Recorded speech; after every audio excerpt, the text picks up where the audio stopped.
Hello friends, welcome to my YouTube channel dynamic HVSC. So friends, आप देख सकते हैं ये पैकेज यूनिट है और पैकेज यूनिट में आपका दो स्विचेज लगे होते हैं।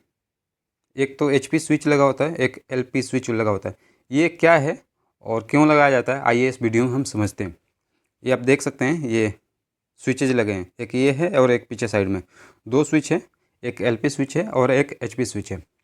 तो इसमें जो एचपी होता है हाई प्रेशर स्विच, एलपी होता है लो प्रेशर स्विच। ये एक्चुअली एक सेफ्टी डिवाइस है जो कि यूज़ होता है हमारा कंप्रेसर को प्रोटेक्ट करने के लिए। सिस्टम है, सिस्टम को प्रोटेक्ट करने के लिए कि अगर कुछ फॉल्ट आता है तो आपको कंप्रेसर डैमेज ना हो और कोई प्रॉब्लम ना हो, ये यूनिट स्टॉप हो जाए। तो इसके लिए ये यूज़ किया जाता है एलपी और एचपी स्विच कटआउट के लिए। सो एचपी स्विच यूज किया जाता है जो हमारा डिस्चार्ज लाइन है। डिस्चार्ज लाइन में अगर हमारा जो रेफ्रिजरेंट का जो प्रेशर है, अगर उसका लिमिट ज़्यादा हो रहा है तो ये सिस्टम को बंद कर देगा। तो हमारा एचपी स्विच का काम होता है कि हमारा हाई प्रेशर अगर हो रहा है सिस्टम में तो वो कट आउट करेगा। एलपी स्विच का काम है कि अगर हमारा सिस्टम में लो प्रेशर हो रहा है, रेफ्रिजरेंट का प्रेशर अगर बहुत ही ज़्यादा लो हो रहा है, तो उस केस में भी हमारा जो एलपी स्विच है, एलपी स्विच कट आउट करेगा, हमारा सिस्टम बंद कर देगा।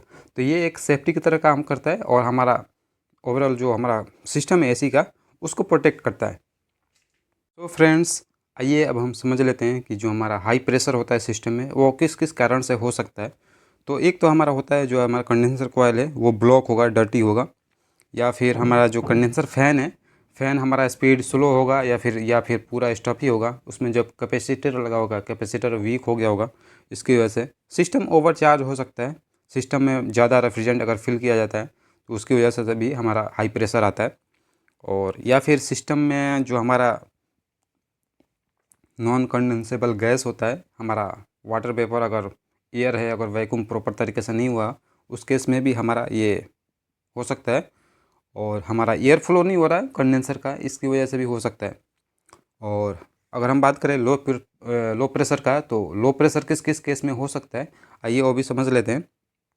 सो लो प्रेशर होने का एक कारण ये भी हो सकता है कि हमारा रेफ्रिजरेंट लीक हो गया हो। तो रेफ्रिजरेंट लीक होगा तो उस केस में भी हमारा लो प्रेशर होगा। या फिर हमारा जो फिल्टर ड्रायर होता है, कैपिलरी होता है, वो ब्लॉक हो गया होगा, इसकी वजह से भी हमारा लो प्रेशर हो सकता है। और हमारा जो इवापोरेटर होता है, इवापोरेटर में प्रॉपर एयर फ्लो नहीं हो रहा है, जिससे हमारा जो ब्लोअर है, ब्लोअर प्रॉपर तरीके से नहीं चल पा रहा है, इसकी वजह से भी हो सकता है। या फिर लो हीट लोड होगा, हमारा जो एरिया है, एरिया में लो हीट है, इसकी वजह से भी हमारा लो प्रेशर हो सकता है।